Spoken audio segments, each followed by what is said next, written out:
Australia's Labour Prime Minister, John Curtin. I'm happy to be back in Australia.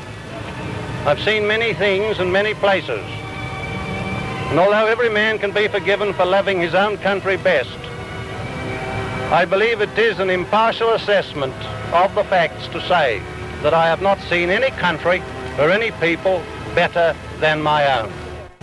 Welcome to Curtin's Cast, the John Curtin Research Centre's podcast, brought to you by myself, Nick Dyrenfurth, and Redbridge's Kos Samaras. Each fortnight we bring you the freshest and most challenging conversations with leaders, activists and thinkers from the world of Australian and global politics, culture and ideas. Welcome back, Curtinistas. Welcome back to the JCRC's podcast, Curtin's Cast. You're joined by myself, Nick Dyrenfurth, and my co-host, Kung Fu Kos Samaras, the polling, the data guru, the legend of Australian polling. Welcome, Kos. How are you, mate? Good, mate. And for those who are not sure why Nick keeps referring to it as Kung Fu, it's my history with kickboxing that probably, gives him that. You got a black belt. Can you tell what do you actually have a black belt in? You could probably go you might go toe to toe with our next guest. Second Dan, and that second Dan, that's two ranks above black belt, was acquired by 30 rounds of full contact sparring. Is that if I'm right? If you could just hold up your prop, the necklace, mate. Explain to listeners, they can't see it. Well, what's that? It's a Bushido. It gets given to only a select few people who are masochists and like to get beaten up in the ring too many times. Well, I'm gonna make the bold prediction that you don't actually want to jump in the ring with the next bloke, but it'd be an interesting cage fight. No, he's a lot better at hurting people than I am. Yeah, well, we've got a fantastic guest. We're really honoured to have him on the show today. It is Andrew Hastie. Andrew Hastie is the federal member for Canning. He was re-elected at the recent election. He was one of the few metropolitan adjacent Liberals in Australia to record a swing towards him on both a primary and a two-party preferred basis. Andrew was born in Victoria. We're claiming he's as a Victorian. He was born in Wangaratta in 1982. He's one of the Gen X, cusp, Gen Y, millennials in my camp, but he was raised in Sydney. Prior to entering Parliament in 2015, Andrew served as an officer in the ADF. He was a troop commander in the Special Air Service Regiment, that's the SAS, being deployed to Afghanistan, the Middle East and the Asia Pacific, including PNG. Between 2017 and 2020, he was the chair of the Parliamentary Joint Committee on Intelligence and Security. It's often described as the powerful Parliamentary Joint Committee. And from 2020 to 2022, he was Assistant Minister for Defence. He was the Shadow Minister for Defence between 2022 and 2025. Andrew, this biography, Shakespeare, Psalms among his interests, and he lives in Mandurah, Western Australia, on the outskirts of Perth with his wife Ruth and 3 young children. And we are delighted to have Andrew Hastie on the show. How are you, mate? I'm good. Thanks for having me on today. It's good to be with you. It's all right. Would you like a cage fight with Kung Fu Kos Samaras? No, I don't want to do that. Yeah. I've got too many injuries from my so I'm sure he'd own me pretty quickly. That's right. Listen, we are delighted you could join us because you have just walked out of a Liberal Party room vote which elected Susan Ley as leader, as the first female leader of the Liberal Party and thus the coalition. So the big question for listeners is, are you a Freo Dockers or Eagles supporter? I got you there. Yeah, I'm a Dockers supporter. But I grew up playing soccer in Sydney, then rugby league, then rugby union, out in Enfield, if you know it, and then West Juniors. So I missed the AFL thing altogether. So one of the first things I had to do when I became an MP was decide whether I supported the Eagles or the Dockers. Big existential question. Yeah. And so, south of the river. And I had a friend who played for the Dockers who gave me his golf club, so I thought I'll go with the Dockers. So we can't claim you as a Victorian like the great man John Curtin. I've been interested in your thoughts about Curtin, actually, whether you admire him and take inspiration from Curtin. Curtin, of course, was born in Creswick, grew up in inner north Melbourne, and then made a real name for himself on the national stage as leader of the Labor Party and Prime Minister based in Perth. Did you still see yourself as a Victorian? Can we claim you as an honorary Victorian? Look, I have few memories of Wangaratta. I left when I was 4 years old. I actually have far more memories in Grainler. In fact, Anthony Albanese was the first prime minister I met when I voted for the first MP I met when I voted for the first time in 2001. So, look, Victoria's great. It'll always be part of me, but I haven't been back to Wangaratta for a long time. So you grew up in a Westie. In a West, I grew up in Ashfield. My father was a Presbyterian minister, and he started a church in Wangaratta, and then in 1987 he moved up to Ashfield, and the church that he was part of was right opposite Ashfield Mall, if you know it, on Liverpool Road. And so highly trafficked area, a very public life. My dad put our phone number on the billboard on Liverpool Road, and so you wouldn't do that these days. You get constant phone calls at home, and our job was to answer the call if we were near a phone as kids. And very multicultural community, obviously. We had John Murphy, who used to come to, the former member for Reed. He used to come to church on a Sunday night. My old man would let him give a little stump speech up the front, as well as the local mayor. So looking back on that experience, I realised how formative it was in terms of, preparing me for public life. I didn't realise it at the time, but looking back, I can see the tricks of John Murphy. Good Irish Catholic man getting up in a Presbyterian church and pitching voters. And your mum was a primary school teacher, am I right? It's always good to be the son of a teacher. My dad actually was a teacher, and my mum was a teacher, a good working class girl from not far from where John Curtin was born in Creswick. She's from Castlemaine. They were both from working class and poor backgrounds, and they actually got what are now called, what were called Commonwealth scholarships. I think they should be brought back on a mega scale, actually. Means that the cream of the working class, the best and brightest of the working class, got to university. She was the first in her family to go to university, and then are able to pass on their knowledge and wisdom to the next generation of working class kids. Well, my mum got a teaching diploma. She worked in mainly public schools. She did a lot in Leichhardt, Haberfield, Croydon Park. And she didn't have an EA back then. I remember going in as a first-year university student to help her out for a day. She had all these kids who were recent migrants who, some of them didn't speak English in kindergarten, 30 of them without an EA. And she just kind of made her way through. It's funny, actually, she taught an Italian school in Leichhardt, and they had someone who would teach sign language up the front. And, of course, because Italians speak with their hands. Oh, yeah. So the Greeks, mate. So the Greeks. I learned that from my mother. And so when I got into the army, I got in trouble because I was always talking with my hands at people, and I had to have that beaten out of me. But anyway, it's funny how your community shapes and forms you. So a lot of fond memories of inner west of Sydney. Yeah, and obviously, religion was part of, growing up. You're still a man of faith. Obviously, that was, your father's influence was, as you said, it's a formative experience, and you've carried that through. Though you did have a period where, I don't want to verbal you, but were you estranged from faith? A lot of people. I think I was for a while, and then you get old, you have kids, and you realise what's important in life. That's right. You get taught things. I had to go to church every Sunday. My father had an easy English service for migrants. He had the English service. Then he had a Korean service, then a Mandarin service. He had a Western Samoan service for a while. Wow.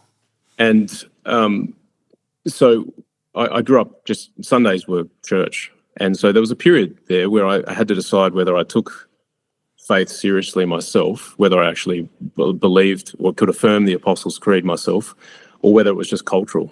And so that was the period where I was kind of trying to work it all out for myself.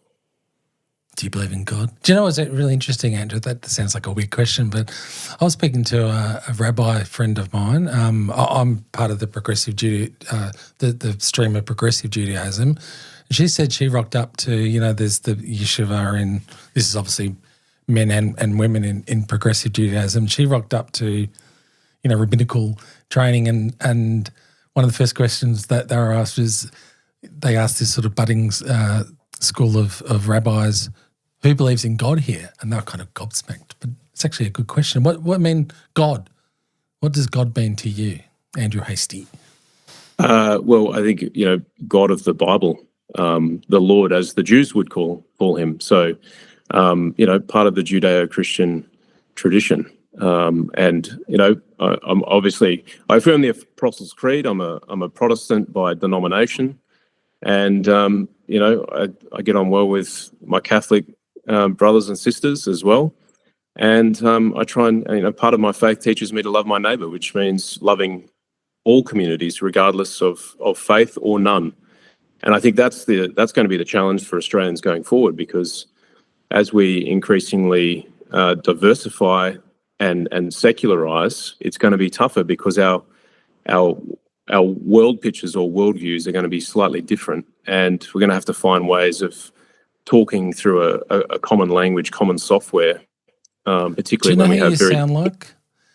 You sound like Sir Keir Starmer, British Prime Minister. Overnight, they've made some big announcements about immigration, and he actually used very similar phraseology to you. He said, I don't want us to be an island of strangers.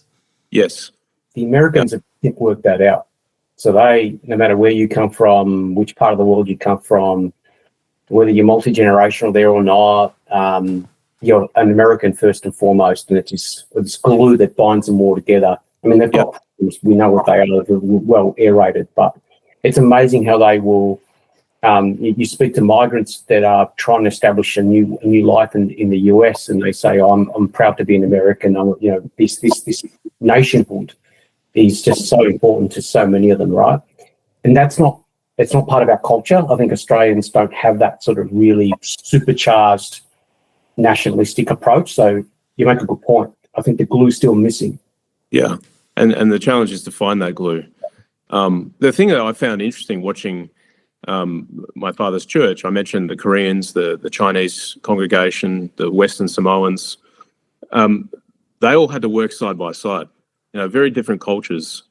And somehow my dad managed to kind of keep everyone together, and they're all grafted onto an Anglo institution, right? The Presbyterian Church was built in, I think, 1885.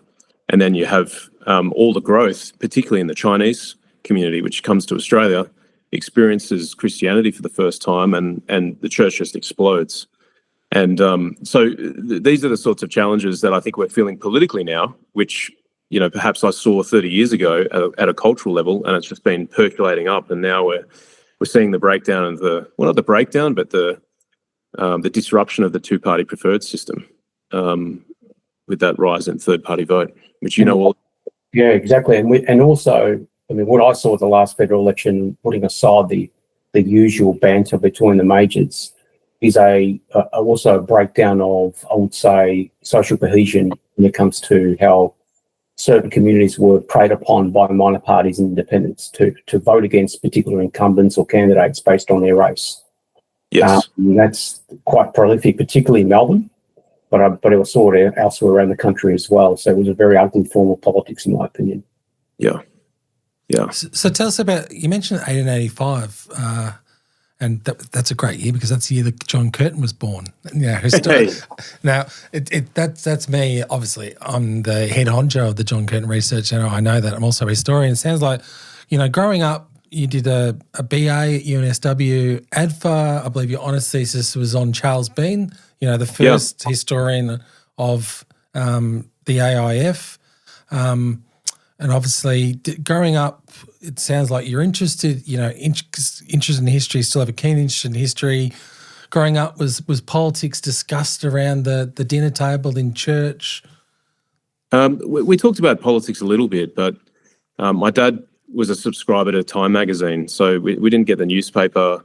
We didn't have a TV for many years, and so Time was my one entry point. So my early understanding of what was happening in the world was formed through the front cover of Time magazine. So I still remember the Berlin Wall coming down and whatnot. But honestly, my dad didn't have time for politics, and when he arrived at the church in 1987, they had Union Jacks up the back of the church, and he took those down because he wanted to send a signal that this is Australia, and it's a changing demographic and population in the church. So he couldn't afford to be political. And I always come back to this, and I understand why. If you read Abraham Lincoln, when he became the president, he had a choice between two Presbyterian churches in Washington, D.C., and he chose the one where the minister didn't preach politics. And I think, a lot of people appreciate a minister or a priest or a rabbi who doesn't get up the front and tell you how to vote. And so I learned very early on that there is a division between church and state. They're not oppositional, but a good pastor or priest or rabbi or whatever it might be recognises that there are two spheres, and we should be careful about directing your congregation or your community in a certain direction. Yes, indeed. So what attracted you to, I wanted to ask you, what attracted you to politics? But before that, obviously you're an SAS soldier. You had an illustrious career in service of this nation, putting your life on the line in dangerous places like Afghanistan. What attracted you to the ADF? I believe your grandfather, I'm not sure whether it's your maternal or paternal grandfather, served. That's right. Both my grandfathers served. Oh. My paternal grandfather was shot up badly on the 31st of March, 1945. And I tell this story where I was staying at his house one morning and he was in his pajamas, and he pulled up his pajamas and showed me where the bullet entered his abdomen and exited out his back. He was kept alive for about 4 hours by an American medic. And so for me, ANZAS it's not just an abstract idea. It's actually, I wouldn't be here if it wasn't for a guy from Virginia who saved his life on that day. Yeah. But I had a tradition of service, and it was always held with high regard by my parents. I thought about being a journalist for a while, and then 9/11 happened, and I was studying at Kensington. I felt a bit adrift. There wasn't a great sense of community, and the daughter of my primary school teacher, the late Juliana Farena, her daughter Eliza perished in the towers, and so it really brought home. She was my teacher at Ashbury Primary School. It brought home the 9/11 attacks, and I just felt like it was going to be a historical decade, and I wanted to be part of it, and it made sense to put my hand up and join the ADF at that point. Pretty straightforward. Were you in that documentary, SAS Qualification? Yeah, the Search for Warriors. Yeah, I was candidate number 10. That's right. You know the part where they strip us all naked? Yeah. I hated that part, obviously. Yeah, of course. Make you put your socks on first. Yeah, that's right. Yeah, that's right. I knew it. I thought I read somewhere that you were part of that doco, but I've ever made. But that's it was an interesting little doco. It was Fremantle Media. That's right. That's right. And so I because I wanted to pass, I stayed clear of the cameras. Yes, very smart. Because you're looking at the other guys who are clearly getting the cameras put all over them and said, "Oh, they're going to fail." Their faces has already been exposed. See you later. They wanted the human story, and yeah. So do you still catch up with mates from your days in service? I mean, that's a bond which few people can sort of comprehend how close you become, because you've literally got other blokes or other mates life in one another's hands. That's right. I do keep in contact, and largely because they know me as H, which was my nickname in the ADF. I don't have that name at all in politics. So they know me. They know me as a person pre-politics, and it really does matter because you acquire a lot of friends in politics, and some friendships last, but it's the people who knew you before that really matter. And you're right. You get very close to people. You have tight bonds, male and female. I got a text from one of the ladies who taught me counter surveillance. She's moving down into Canning in a couple of weeks, and her family's down there. So it'd be great to have some, service buddies close to me, because a lot of my veterans are sort of Vietnam era. And we're starting to see, the millennial veterans move to sort of outer metro and become part of the RSLs. But the pattern there as well is that the baton has not been passed back yet. So, yeah, I wish I saw them more, to be honest. So you moved into the politics. You won a by-election to 2015. What's more brutal, Andrew Hastie, politics or a life on the front line? Ruth says it's easier being an SAS spouse than it is a political spouse. And, that's interesting because a couple of times I said goodbye to it with the expectation that I might come back injured or, in a casket. So it's quite interesting. It's just a relentless 24/7 job. It's really tough on families, particularly when you have a commute. Like we do. The WA, like don't think people here in Melbourne and Sydney and the eastern seaboard understand how difficult the life of the Western Australian MP is. Obviously, John Curtin was an MP. There was no, he used to catch the train to Canberra. I think they went from Sydney to Canberra. It wasn't direct. He, of course, had an infamous fear of flying as well. So he hated flying, but it's really difficult. There's a slight time lag. It's exhausting. You tell us about the life of a WA MP and how is that unique? Well, to get to Canberra on Sunday night, I've got to leave my family home at 10 a.m. on a Sunday morning. So it's an hour or so to the airport, and then you fly over, get there on a Sunday night, and then when you rise in summer, you're rising at 4 a.m., 3:30 a.m., and so your body clock's out. You may as well be in another country. That's right. And then if you've got a young family at home, you'll finish the night at, say, 8:30, 9 o'clock at night. You're tired, you're emotionally drained, and then you call up the kids, get the kids to bed, and then Ruth, like any normal spouse, wants to chat. And so it's hard, and then that keeps you up later. And so the one thing you've really got to track, and I use a watch to track this, is your sleep. And I work on the principle it's got to be 6 hours bare minimum. If you're not getting 6 hours of sleep, you're just not going to function at a high capacity. And so sleep discipline is probably the most important thing for an MP or a senator, but particularly a Western Australian one. I'm assuming you got that discipline from the army, all right? Well, yeah, I think what the military taught me is... Well, how much sleep would you have got a night in Afghanistan? It's actually quite an interesting question. We do. Did you get any? You do night operations, so your body clock was always a bit topsy-turvy. But when on the last week of selection, they do sleep and food deprivation, where for 5 days you probably sleep 2 hours a night, and you get one meal in the middle, which is normally offal, no salt, no pepper, just offal that's been boiled. And the lesson they teach you is that sleep is more important than food, because if you've got sleep, you can at least think with your wits. But without sleep, you're a vegetable basically. And that's really apparent when you're in Parliament. And then this explains why people sometimes make mistakes in Parliament. You're so tired, you don't get a chance to get out and walk the lake or go for a run or hit the gym. So you have a wine or two because it makes you feel good. And then that interrupts your sleep, and then your sleep patterns get worse and worse. And no wonder, depression can be an issue for some people in this place. It's a really tough... I was going to ask you, what surprised you the most about being in Parliament? I'm with you on the exercise thing. When I worked for a very brief period as a staffer on a couple of iterations, I worked for Bill Shorten. Bill was big on having exercise time. It was good for him, and for me, I was just it was a non-negotiable. I'm going to do exercise.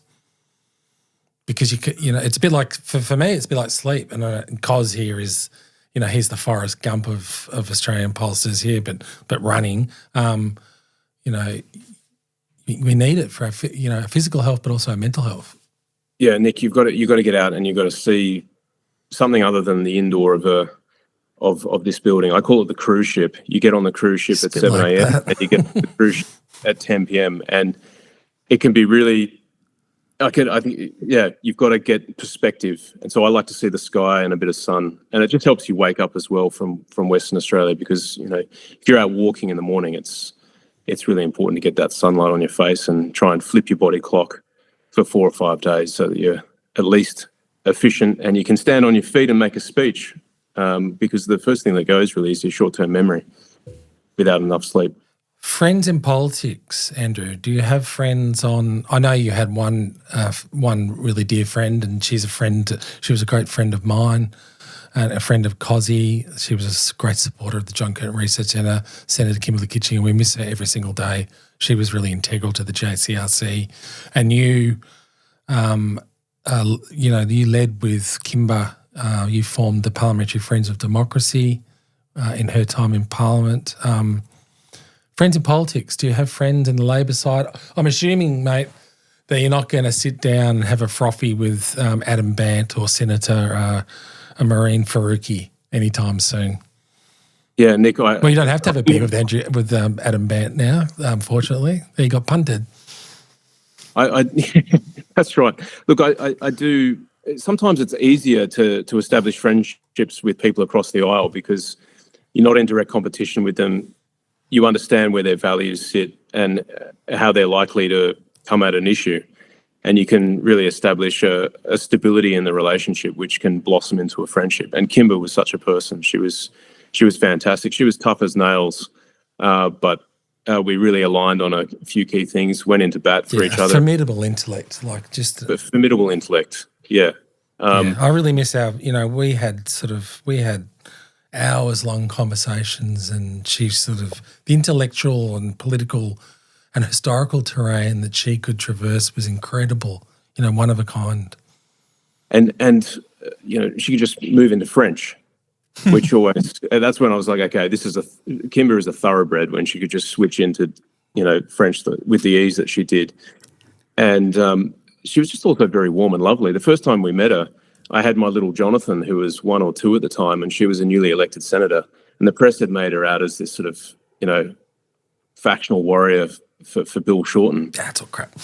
And then I looked behind and I saw this lovely smile, and, she engaged with Ruth and my little ones, and she would always send my kids gifts at Christmas time, which, I haven't really... You don't get them from most of your Liberal Party colleagues, colleagues.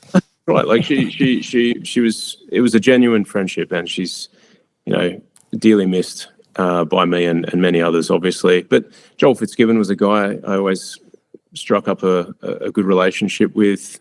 Anthony Byrne, who we ended up calling Smiley, because he just loved his deputy chair role in the PJ Sis. It was funny. I remember Penny Wong was there, Mark Dreyfus was there. He walked in late to a meeting, and I said, "Oh, ladies and gentlemen, the DLP has arrived." And you could just see, this big smile. So we had, there's really good people in the Parliament, and the first thing you realise is that a lot of Parliament is theatrics and pantomime, and if you can not take it too seriously and too personally. It allows you to build friendships. It'd be remiss of me, mate, not to ask you this question because I'll cop a lot of heat for it. Why didn't you put your hand up and run for leader of the Liberal Party? Because you've been spoken about for a very long time as a potential Liberal leader. Not the right time. Yeah, look, it's a good question, Nick. I've got a young family, so I've got a 9-year-old, a 7-year-old, and a 3-year-old. I'll never get those years back. I've got a long commute, and I think as well, I'm keen to understand the problem that we're facing as a party. And leadership's going to come in many forms over the next 3 years. Susan Lee's just made history as the first female leader of the Liberal Party. That's a really important role, opposition leader, but leadership can't be confined to just the position. We've also got to lead in the battle of ideas as well. And I think that's where I want to make a contribution as well. So I'd be foolish to say I don't have a desire to lead. I do have a desire to lead, but the timing was all out for personal reasons. And the really important thing in politics is to know where you stand. And I came to that conclusion very quickly. And I thought it was just best to let colleagues know, at least those who asked. Just going to your point, Andrew, around the sort of deep thinking that's probably required in your side of politics. I mean, connecting to an emerging new type of voter out there, and I made this point on previous episodes that we're not dealing with this sort of progressive, wave that's coming through. They are very complex, millennial and Gen Z in particular. But I think the sort of reform that's needed on the conservative side of politics is probably as profound as the need for it is just as profound as when Menzies did it just after the Second World War. I think that's what you're confronted with now. That's right, Kos. And I think Menzies went out of his way to define who the forgotten people were. Yeah. And And so who are the forgotten people of 2025? And who are we as a party? And these are questions that we've got to answer before we start looking at social media performance and campaign infrastructure. They're all important things I think that we need to work on. But we've first of all got to have a vision and an identity as a party. And I think you talked about millennials and Gen Z. I think a lot of them at the moment are activist voters because the system isn't working for them. And so they want to disrupt the system. And so the question I think is, how do we turn them from activist voters to prudential voters? Yeah. And I think you become a prudential voter once you have something to fight for and conserve. And home ownership has traditionally been the thing that people build their life around. And until we actually fix that problem, we're going to see more activist voters. And I can totally appreciate that and understand that. Home ownership, that was central to Menzies. Yeah. Home's material, home's spiritual. Maybe it's just that people often think that The Forgotten People was a speech or a book. It was later published as a pamphlet, but it was actually, it took the form during World War II as, it was actually a radio show. It was called a fireside chat, which Menzies did with, middle-class radio listeners in the major cities. A bit like it's a podcast. Maybe you could set up your own podcast and rekindle the Menzies tradition. But there is a big challenge for the Liberal Party. I was interested in some of your remarks this week, talking about what you need to do, what you got wrong, how to fix it. One thing jumped out to me, because it's a drum which I've been beating for a long time, Andrew, on the Labor side. And you said your side of politics needs to rely less upon ex-staffers as political talent. That's not to say that staffers are bad people, fundamentally unsuited to the life of a parliamentary life. But you said we need regular, common sense Australians with real world experience in leadership and problem solving who are rooted in their local communities. That's a criticism which I actually directed to the Labor side of politics for a long time. I think we've gone some of the way to addressing that. But you've identified that as a big challenge for your side of politics. Yeah, look, I think staff do an amazing job, and my staff have embraced their vocation as staffers. They want to be good staffers. And so the skills of a staffer are absolutely essential for good government. And to make the point, so it's not lost on people, I had voters coming up to me on pre-poll saying, Andrew, normally I don't vote Liberal, but I'm voting for you because your staff fixed my NDIS issue. Yeah. Or one lady said, hey, there's poor wheelchair ramp access at the train station. I tried to get it fixed. Your staff were the only ones who went into bat for me and wrote a letter to the local city and heard what I had to say. And so staff are absolutely critical. But I'm not sure that having a parliament full of former staffers is healthy for Australian democracy. And I think, we need to recruit from a broader cross-section of society, which is why I mentioned, people with experience in leadership, problem solving, and rooted in their local communities. Because, that's what people are responding to these days. They want local representation. Yeah, I mean, the criticism still applies to the ALP. I don't want to see a Labor Party full of unionists, people who've been full-time union officials. I don't want to see a parliament full of lawyers.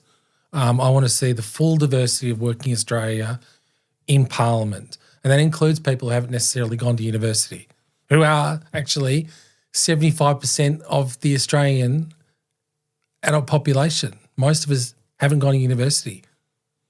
That's right. I mean, they're not the most likely triumvirate here, but Winston Churchill, Abraham Lincoln, and Paul Keating didn't go to university. But the thing that I think they all have is a great facility with oral and written communication. Again, I think we're over-credentialed as a society. We've put all this emphasis on people going to university, but there are some incredible communicators out there who haven't been to university, and I think the party's richer for when we bring them on board.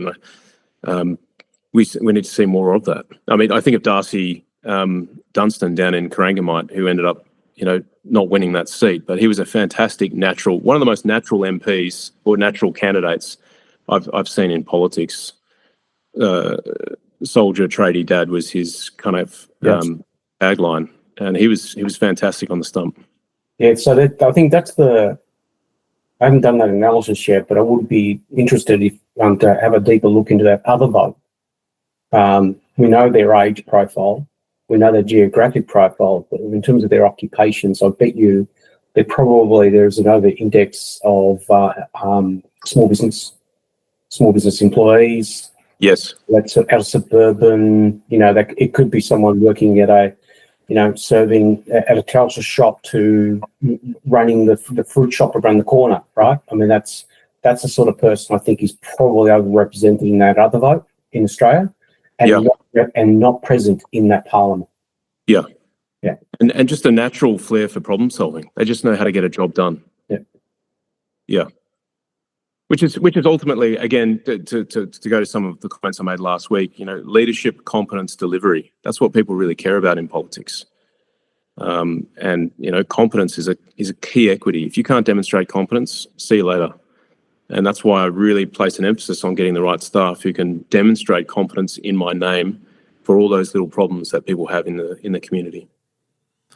We mentioned the Kimber link before, and that's one of the reasons a mate of Kimber is a mate of mine. It came to my attention. You also came to my attention because you appeared on the back of an Australian Workers Union truck supporting Alcoa workers, striking Alcoa workers. I think it was 2017, 2018. And I thought, what's going on here?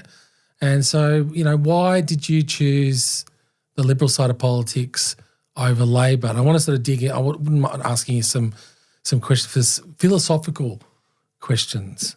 But Sure. why Liberal over Labor? It's an obvious question. It's a bit like the rabbi being asked, do you believe in God?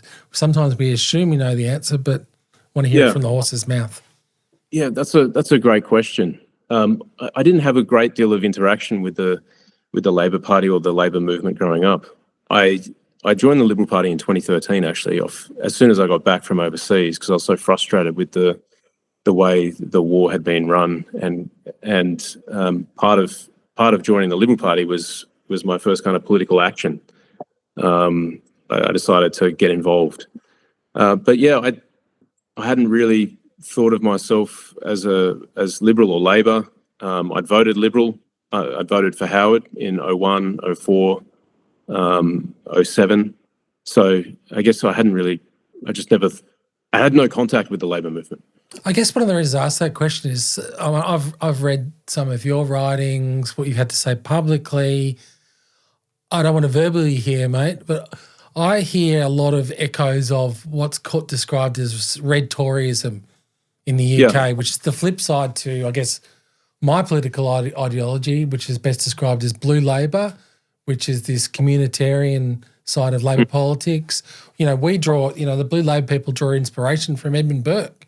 So Morris Glasman, one of my mentors, someone like Michael Eason, who's a doyen of New South Wales Labor, right? He's tried to claim Burke for the Labor tradition. Am I verbaling you to call you a Red Tory? Because I would, I'm going to quote you directly here just to show that I have done some research. But it jumped out at me because you said you believe that freely formed associations are the basis of Australian society and are the fullest expression of self-government. So for me, that encapsulates the Blue Labourist view of the world. Yeah, well, John Howard, I think it was in 2005, 2006, said that the Liberal Party is the custodian of the two great liberal traditions, that of Edmund Burke on the Conservative wing, John Stuart Mill on the Libertarian wing or Liberal wing. I'm very much on the Burke wing because I believe that our freedoms are best lived out in association and in relationship with others.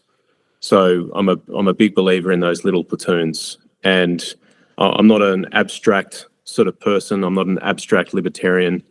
And that's why I believe our enterprise institutions, there's four of them. There's the family, there's the home, there's our schools or education system, and then there's sort of small business.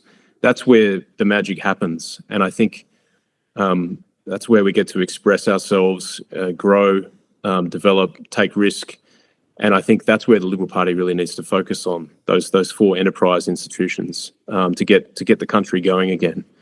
So in many respects, I can see how you might think I'm a Red Tory because we're claiming because I mean you just used a David Cameron phraseology. He spoke about the little platoons.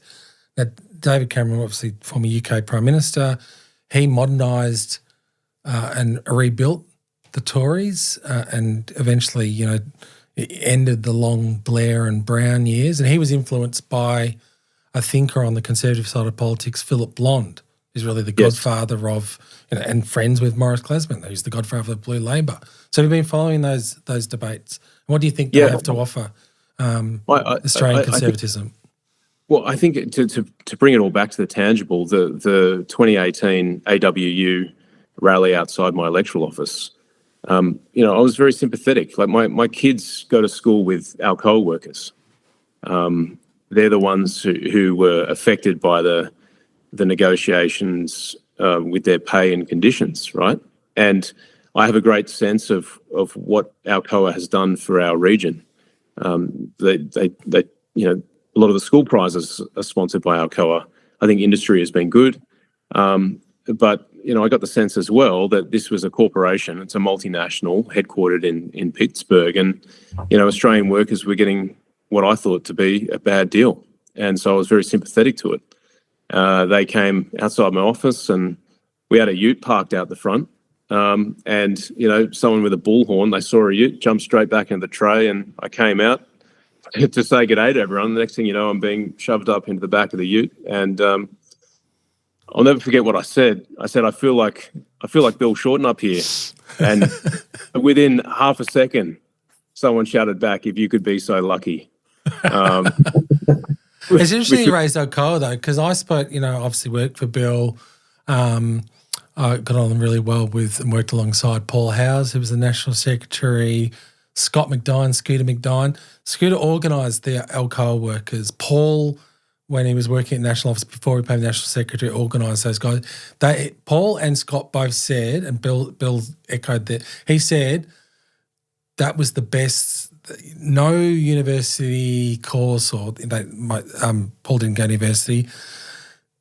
All of that was irrelevant. They actually gave you the best lessons in life about the practical dimensions of politics and unionism, and said that that was actually one of their formative working life experiences. Yeah, I can imagine. And I'll tell you what, it was intimidating looking at all those workers out there. The body language, arms folded. Who's this? Who's this liberal bloke? Hey, who are you, mate? Who do you think you? Just for you, I didn't bring in my AWU shirt, but also reminds me of something that Kos has been talking about in terms of your side of politics. And Kos has been in the opinion, I'm not going to verbally him, I'll let him speak for himself.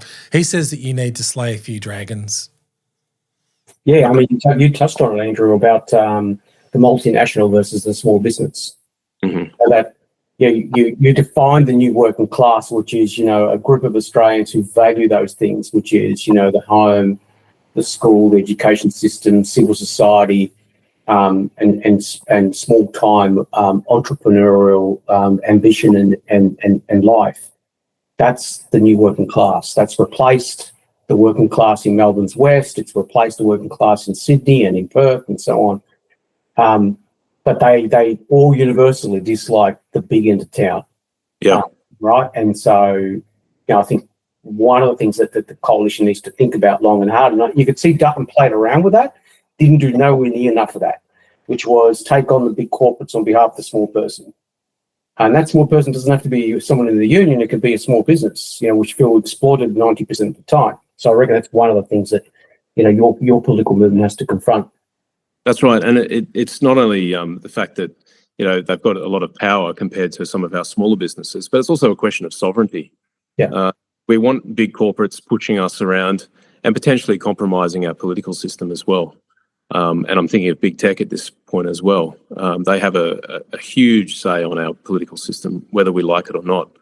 And these are the questions that all parties need to answer going forward. And my instinct is to always, side with the smaller, because, there's something, beautiful about it. It's hard to find the words, but That's why Lord of the Rings is such a popular story, right? You know, we're all rooting for the little guys. And you can find many other examples as well. By the way, you weren't in that when you were standing in front of the AWU members, mate. Most of them vote Liberal, was certainly until recent times, and they voted Liberal for the past few decades. But you know, you talked about the need for us to be resilient as a nation. You know, sovereignty, sovereign capabilities back in has been all the rage. Certainly from COVID onwards. What for Andrew Hastie is the one big policy challenge which Australia needs to confront and conquer over the 2020s and looking forward to the 2030s? It's a great question, Nick. I think the thing that keeps me up at night is the deindustrialisation of Australia. I worry that at some point we'll be so dependent upon supply chains outside of this country that in a strategic crisis or a war, we're completely cut off and alone and unable to feed our people, fuel our economy, and maintain civic order. Because once the panic sets in, it's very hard to arrest. And so that's the thing that I really worry about, that with power prices surging, with a lot of our industry offshoring, with the diminished business investment into advanced manufacturing in this country, we become a supplicant state and vulnerable to coercion. So I would love to see the reindustrialisation of Australia so we can make stuff. So we can refine our own fuel, but also because, and I think this is what's happening in the States as well, there's actually meaningful work. For too long, we've said to a lot of people, hey, go to university, do an arts degree, and you'll end up with a decent paying job. Well, a lot of kids are leaving university with massive HECS debts, and they're struggling to find meaningful work. And in my part of the world, you know, tradesmen are doing very well. Our Alcoa workers are doing very well comparatively. And so I'd love to see more of those sorts of jobs go to young Australians, because, you know, people have different gifts. If you're gifted with your hands, I want someone to be able to make life, support a family using those God-given gifts. Why force them to go and do something that's, you know, going to saddle them with a heap of debt? These are questions we need to ask. They are. And I think, Ronnie, you need your ticket there. We absolutely have to reindustrialise. And coming back to the early part of our conversation, there is actually a historical example for when we were cut off. And, you know, you wrote your honours thesis on Charles Bean. During World War I, Kosy, all of our trade was with England and continental Europe. That was cut off. You know what happened to the economy? It went southwards. And we had food shortages, we had the price of staples went through the roof, and that actually ended up, as much as conscription, tearing the Labor Party and the government of Andrew Fisher and then Billy Hughes apart, because they were unable to tackle those key bread and butter issues. Andrew Hastie, we're out of time. It has been fantastic chatting with you, really thoughtful, bright spark, and I know you've got a bright future. I know that you might be interested as we bade farewell to our Curtinistas and listeners. We've got a couple of policy reports out in the next month or two, one on cybersecurity, which I know you would have a keen interest in, and also we have a report on Australia's role in the reconstruction of Ukraine, something which is close to my heart. And central to the fight of democracies against the rise and increasing coalition of totalitarian and autocratic powers. I'd actually love to chat to you about our report into Ukraine and Australia's role. But it's been fantastic chatting with you, mate. Good luck. Not too much. Thanks, good Nick. luck over the next 3 years. It's been an absolute pleasure. And Thanks, Nick. Thanks, Kos. Thank you again, Kos, and thank you to our Curtin's Cast listeners. But for now, it's ciao and arrivederci.